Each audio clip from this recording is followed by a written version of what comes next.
एक कंपनी है जो कि life insurance, general insurance, mutual fund ये सब कुछ चीज़ें बेचने का काम करती है अपने प्लेटफ़ॉर्म के थ्रू। पॉलिसी बाज़ार भी यही काम करती है बट ये इसका थोड़ा-सा काम करने का तरीका अलग है। सेम ही चीज़ें हैं दोनों का मतलब मेन काम एक ही है। ये एजेंट्स के थ्रू बेचती है जिसको ये पीओएसपी बोलती है, point of cell person. And इसके साथ में जैसे कोई भी इंसान है जिसने 10th कर रखी है, किसी ने ग्रेजुएशन कर रखी है, वो इनके पास इनके साथ में जुड़ सकते हैं अपने नॉर्मल डॉक्यूमेंटेशन जमा करवा करके, वो भी पूरा ऑनलाइन प्रोसेस है। फिर ऑनलाइन एक ट्रेनिंग होती है जिसके अंदर में पास होना बहुत आसान है। उसके बाद में आप जो इंश्योरेंस वगैरह हैं गाड़ियों के, लोगों के जो लाइफ इंश्योरेंसेज़ हैं वो वगैरह बेचना चालू कर सकते हैं। अगर आपने एआरएन होल्डर हैं तो आप म्यूचुअल फंड बेचना भी चालू कर सकते हैं इन्हीं के प्लेटफ़ॉर्म के थ्रू। तो काफ़ी सीमलेस एक कमाई का तरीका इन्होंने बना रखा है काफ़ी सारी जो जनता है उनके लिए। अब ध्यान रखिएगा कि पीओ जो पॉलिसी बाज़ार है वो भी एजेंट्स के थ्रू बेचने का काम करती है बट मेनली उसका जो काम है वो डायरेक्ट कंज़्यूमर को बेचने का है। इनके पास में जो है वो डायरेक्ट कंज्यूमर को भी है बट साथ में एजेंट के थ्रू ज़्यादा काम है इनका। सो ये ऑफ़लाइन ज़्यादा अवेलेबल है, ज़्यादा लोकेशंस के ऊपर में अवेलेबल है। तो ये थोड़ा-सा डिफ़रेंस है इसमें और पॉलिसी बाज़ार में। How do I know this? Because I have as a POSP मैंने इस कंपनी के साथ में बहुत टाइम पहले काम कर रखा है। एंड अगर आप किसी भाई को भरोसा नहीं आ रहा है तो मैं एक बात बताता हूँ आपको कि अगर आप सबसे ज़्यादा कमीशन की बात करते हो कि अगर जनरल क्योंकि लाइफ इंश्योरेंस और जनरल इंश्योरेंस 2 टाइप के इंश्योरेंस होते हैं, तो जनरल इंश्योरेंस के अंदर में ये जो गाड़ी-घोड़े के जो घरों के ये जितने भी इंश्योरेंस दूसरे वाले होते हैं जो ज़िंदगी को लेकर के नहीं होते हैं, इंसान के जीवन को लेकर के नहीं होते हैं, वो सब जनरल इंश्योरेंस में आते हैं। तो उसमें सबसे ज़्यादा जो कमीशन मिलता है ना, वो स्कूल की गाड़ियों पे मिलता है। अगर आपको ध्यान से क्योंकि जब मैं काम करता था तब 70% तक भी कुछ कंपनियाँ जो है कमीशन देती थी। दैट्स लाइक कि कोई कंपनी है, स्कूल की बस है, मतलब कोई स्कूल की बस है उसका प्रीमियम बन रहा है ₹50,000 का, राइट? और प्रीमियम के अंदर में से एक्चुअली ₹30,000 हमें वापस एज़ ए कमीशन मिल जाएँगे। बट ऑब्वियसली कि हम पूरा नहीं लेते थे, हम लोग वापस जो है, जो गाड़ी जिसकी होती थी स्कूल बस उसी को वापस दे देते थे। बिकॉज़ उसको पता होता था कि स्कूल बस के ऊपर में जो है इतना प्रीमियम नहीं लगता है। मतलब कमीशन काफ़ी अच्छा खासा था, तो वो अल्टीमेटली उनको पता होता था पहले से ही। अगर किसी भाई को स्कूल का बंदा है जिसने इंश्योरेंस करवाया है स्कूल बस का और उसने पूरा प्रीमियम जमा किया है जितना उस इंश्योरेंस की शीट में लिखा हुआ है, तो भाई आपका कट चुका है। दूसरे नंबर के ऊपर में ये जो लोडिंग व्हीकल्स होते हैं, इनके ऊपर में अच्छा कमीशन मिलता है। साथ में फिर ये ट्रैक्टर्स वगैरह होते हैं, इन पे ठीक-ठाक कमीशन मिल जाता है। बाकी काफ़ी सारी कंपनियाँ इंडिया के अंदर बहुत सारी कंपनियाँ हैं, 20-22 कंपनियाँ हैं, तो अभी तो और भी बढ़ गई हैं। तो वो क्या उनका ऑफ़र्स भी चलते रहते हैं कि हम एक्स्ट्रा कमीशन दे रहे हैं, एक्स्ट्रा कमीशन तो वो भी चलता रहता है कि अभी इस कंपनी का ऑफ़र चल रहा है कि इसके थ्रू पॉलिसीज़ वगैरह निकालो, तो गेम चलता है। नेक्स्ट अब मेन बात हम इस कंपनी की कर रहे हैं, यहाँ पर हम कहाँ पास्ट के अंदर में चले गए, तो मेन बात यहाँ पर ये कि इस कंपनी का आईपीओ आ रहा है, कंपनी का जो नाम है वो है टर्टलमिंट फिनटेक सॉल्यूशंस। यहाँ पर देखने को मिल रहा है कि 19 जून से 23 जून के बीच में कंपनी का आईपीओ खुलने वाला है, 152 का इन्होंने प्राइस सेट किया और लगभग 4500 करोड़ की इस कंपनी ने वैल्यू लगाई है। मेन बोर्ड कंपनी का आईपीओ आ रहा है, लगभग 883 करोड़ रुपीज़ उठा रही है ये, अच्छा खासा वैल्यू लगा करके और 661 करोड़ तो कंपनी के पास में जा रहे हैं। बाकी 222 करोड़ रुपीज़ कंपनी के जो प्रमोटर्स हैं और जिन्होंने पहले इस कंपनी में पैसे लगा रखे थे एज़ ए प्रेफ़रेंशियल शेयर्स खरीद रखे से, वो अपना शेयर्स वगैरह बेच रहे हैं। नेक्स्ट यहाँ पर ये जो कि जैसे मैंने आपको बताया कंपनी काम क्या करती है, तो वही सेम यहाँ पर आप लोग पढ़ सकते हैं। आज के दिन ये इंडिया के मोस्टली 98% पिन कोड्स को कवर आज के दिन कर रहे हैं। बहुत लंबा-चौड़ा फैल चुका है। मैं तो आप बात कर रहा हूँ 2019 के आसपास की, 2020, 2021 के आसपास की। तो अभी तो काफ़ी अच्छा खासा फैल चुका होगा। नेक्स्ट यहाँ पर अब जो पैसे उठा रही है उनका बेसिकली कंपनी क्या काम करने वाली है, तो ये बोल रही है कि हम टेक्नोलॉजिकल इनोवेट और करने वाले हैं, राइट? साथ में मार्केटिंग पे अच्छा खासा खर्च करने वाले हैं और जो इनकी सब्सिडरी है उसके अंदर में भी अच्छा खासा खर्च करने वाले हैं। सो बेसिक रीजंस हैं एंड जो कंपनी को आगे लेके जाने में हेल्प करने वाले हैं। दूसरा ये टेक्नोलॉजिकल कंपनी है और साथ में फिजिकल प्रेजेंस भी रखती है। सो ये 2 काम पूरे कर रही है इंश्योरेंस के अंदर में, टेक्नोलॉजी भी है मतलब ऑनलाइन एंड ऑफलाइन दोनों प्रेजेंस। तो this is I think even one step ahead of the policy बाज़ार। बट अल्टीमेटली पॉलिसी बाज़ार का जो है रे नेट प्रॉफिट ज़्यादा बनता है, एबिटा ज़्यादा बनता है, इसका एबिटा कम बनेगा बिकॉज़ अल्टीमेटली इनको भी एजेंट्स को कमीशन बहुत अच्छा खासा देना पड़ता है। नेक्स्ट यहाँ पर जो कंपनी जो इस कंपनी के जो शेयर होल्डर्स हैं, वो जो शेयर्स बेच रहे हैं, उनमें यहाँ पर नाम देखने को मिल रहा है, 2 प्रमोटर्स का नाम देखने को मिल रहा है। यहाँ पर पीकेएक्सपी पार्टनर्स ये इन्वेस्टर्स हैं और यहाँ पर जो इन्वेस्टर्स यूजुअली कुछ कंपनियों में हमने देखा है कि जो इन्वेस्टर्स होते हैं, जिन्होंने पहले पैसे लगाए हैं, वो अल्टीमेटली अपना 90% के आसपास में स्टेक बेचने की कोशिश करते हैं या फिर एटलीस्ट उतना बेचने की कोशिश करते हैं जितना उन्होंने लगाया है।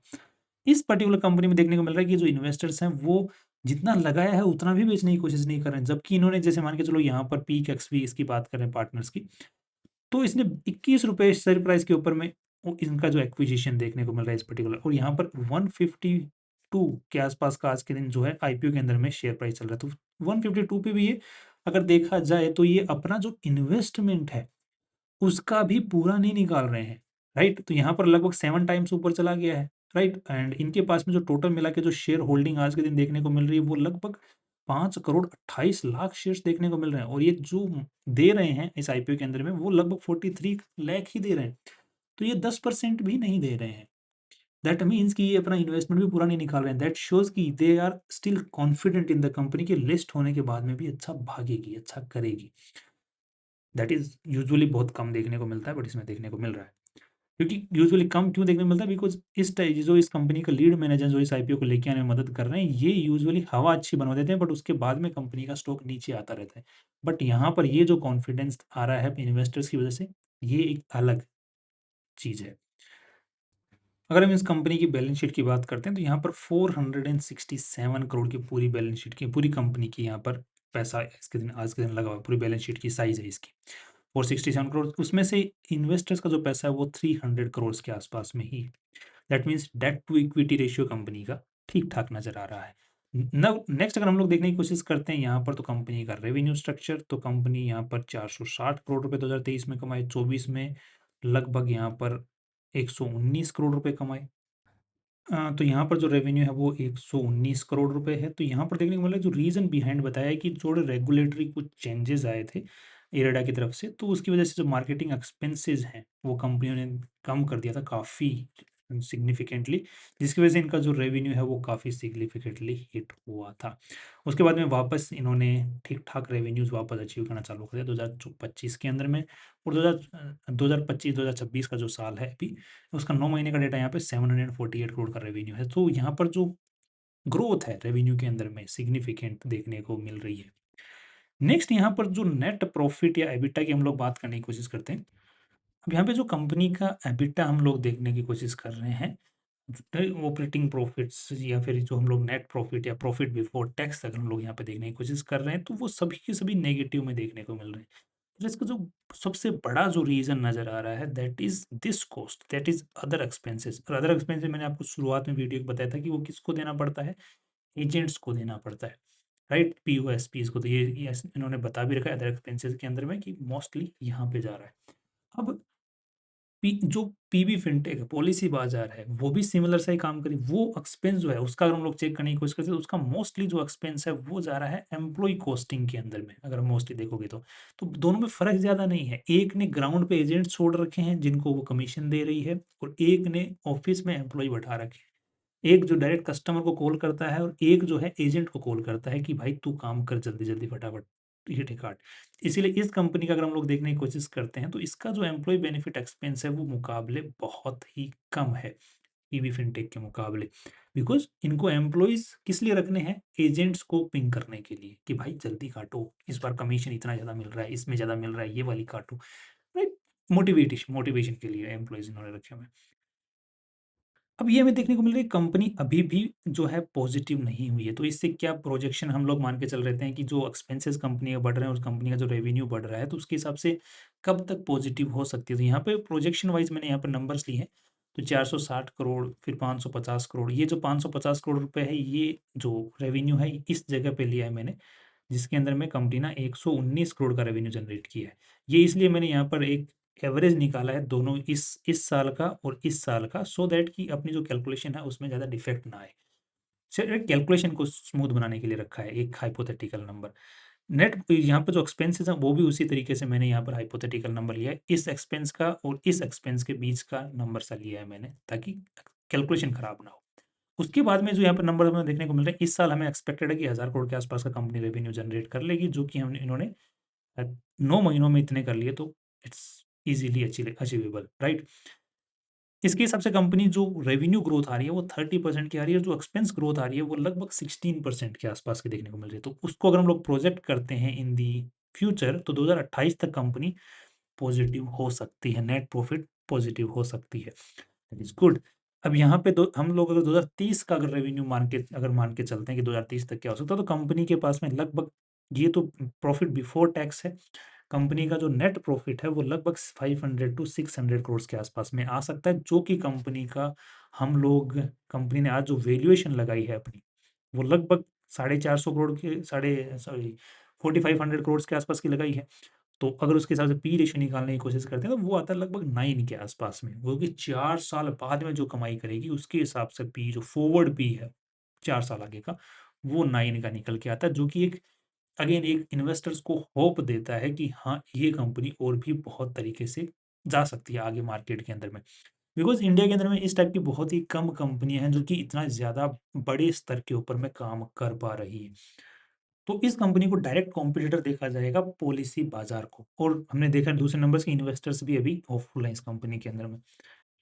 अब थोड़ा-सा अगर हम लोग कंपैरिज़न करने की कोशिश करते हैं पीबी फिनटेक के साथ में, तो इसका जो पीबी रेशियो है वो 10 के आसपास का नज़र आ रहा है, और इस कंपनी का जो टर्टल मिंट का है, इसका PB ratio after the IPO लगभग 661 करोड़ तो कंपनी के पास में जा रहे हैं, और कंपनी के पास में ऑलरेडी जो नेट वर्थ है वो 300 करोड़ के आसपास के, तो खर्चा-वर्चा निकाल के 900 करोड़ मान लो, 900 करोड़ के हिसाब से देखा जाए तो 9.5 के आसपास का पीबी रेशियो नज़र आ रहा है, जो कि पीबी फिनटेक के मुकाबले आधा है। दैट मीन्स ग्रोथ के चांसेस हैं कंपैरेटिवली। दूसरी चीज़ यहाँ पर पी रेशियो कंपैरिज़न अभी ठीक नहीं रहेगा, बिकॉज़ इसका भी बहुत ज़्यादा चल रहा है और इसका भी बहुत ज़्यादा चल रहा है। इसका तो अभी पॉज़िटिव में आया ही नहीं है। नेक्स्ट जो हम कंपैरिज़न कर सकते हैं that is price to sales ratio. इस कंपनी का जो मार्केट कैप नज़र आ रहा है दैट इज़ 75,000 करोड़ पॉलिसी बाज़ार का, और इसका नज़र आ रहा जो रेवेन्यू निकल के आ रहा है वो साल का 7,000 करोड़ के आसपास में निकल के आ रहा है। दैट शोज़ कि 11 टाइम्स के आसपास में है प्राइस टू सेल्स रेशियो, और जो आईपीओ लेके आ रही है इस कंपनी का है 4.5 के आसपास का, राइट? तो again price to sales ratio के हिसाब से भी थोड़ा-सा जूस यहाँ पर नज़र आ रहा है। सो अब फाइनल व्यू जो मेरा पर्सनल बन रहा है इस कंपनी की मार्केट को, फ्यूचर को देखते हुए, जो प्रोजेक्शंस हैं उनको देखते हुए, इन्वेस्टर्स डेटा को देखते हुए एंड जो रेवेन्यू ग्रोथ है उसको देखते हुए, तो वो पॉजिटिव बन रहा है काफ़ी हद तक, and I am hopeful in the longer run of this company, because जब पीबी फिनटेक को इतनी वैल्यू मिल रही है तो अल्टीमेटली जो अब ये जो न्यू जनरेशन वाली जो फिनटेक वाली जो कंपनियाँ, इनको इतनी वैल्यूएशन क्यों हाई मिली हुई है? बिकॉज़ ये म्यूचुअल फंड वाले पैसा डाल रहे हैं इनमें। अल्टीमेटली इन्वेस्टर्स ने पैसा लगा के एसआईपी चालू कर रखी है, एसआईपी चालू करके म्यूचुअल फंड के पास पैसा ज़्यादा, म्यूचुअल फंड वालों के पास में कंपनियाँ नहीं है कि पैसा डाले कहाँ? तो फिर इस टाइप की कंपनियाँ मिलती हैं। तो अब पीबी फिनटेक का जो पैसा है, जो आने वाला जो एसआईपी म्यूचुअल फंड में जो पैसा है, वो अल्टीमेटली इसमें फ्लो करेगा, और होपफुल है फ्यूचर पॉजिटिव नज़र आ रहा है, तो अच्छा खासा पैसा फ्लो करेगा। तो इस कंपनी के अंदर में भी एक ग्रोथ आने के चांसेज़ हैं, एक शेयर प्राइस के भागने के चांसेज़ हैं, because of the mutual fund का पैसा इधर फ्लो हो सकता है, और मेन बोर्ड कंपनी की आईपीओ है, मेन बोर्ड कंपनी के तौर पे ये कंपनी आ रही है। तो वो भी कोई रेस्ट्रिक्शन नहीं है एसएमई कैटेगरी वाला भी म्यूचुअल फंड वालों के ऊपर में। तो that is also a positive thing with this company, जो कि फ्यूचर में इसको अच्छा खासा ऊपर की तरफ में लेके जा सकते हैं। That's my view. अब I am positive in the longer run, shorter run and the listing gain as well. Listing gain के अब यहाँ पे हवा कितनी बन रही है उसको एक बार देख लेते हैं, तो यहाँ पर आई थिंक हवा ज़्यादा नहीं बन रही है। तो आई थिंक हवा इसकी आज के दिन ज़्यादा नहीं बन रही है, 1.33 मतलब 5% के आसपास का जो है जीएमपी देखने को मिल रहा है। तो इस पर्टिकुलर टाइप की कंपनी के अंदर में जो आईपीओ स्ट्रैटेजी जिसको हमने डिस्कस कर रखा है डिस्क्रिप्शन के अंदर में, वो काफ़ी इफ़ेक्टिवली काम कर सकती है, राइट? तो लिस्टिंग के जैसे हवा अच्छी बने तो लिस्टिंग की अच्छी उम्मीद है, बाकी मुझे तो अच्छी उम्मीद बननी चाहिए थी। बट कहीं न कहीं मार्केट जो है इसको पॉज़िटिवली नहीं देख रहा है। But IPO strategy will handle particular perspective, तो आप उसको फ़ॉलो करके चल सकते हैं। इसकी हवा अगर 10% से ऊपर बनती है, तो I am positive in the listing gain as well, and short term and long term में आई एम पॉज़िटिव, जो हमने पॉइंट्स डिस्कस किए हैं उनके हिसाब से। That's all about this company based on this limited research.